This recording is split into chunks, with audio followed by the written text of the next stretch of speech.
সে বই শেষ না করে উঠবে না। আগেও লিখতাম, কিন্তু কারাগার থেকে বের হওয়ার পরেই লেখাটাকে মলাটবন্দি করার একটা স্বপ্ন এসেছে। তো এই মানে এর জন্য পদে পদে প্রতিবন্ধকতার সম্মুখীন হতে হয়েছে। একটা বই কেউ লিখতে পারলে কিন্তু বই ছাপিয়ে ফেলা যায় না।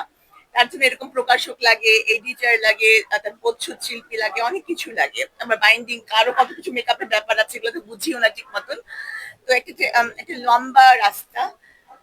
তো এই রাস্তায় যাচ্ছি, এখন দেখি কত দূর কি করতে পারি।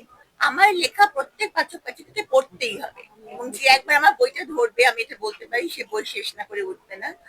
আমার মনে হয়, কারণ বইটা হাতে নিলে মনে হবে যে আরে এটা তো আমার গল্প।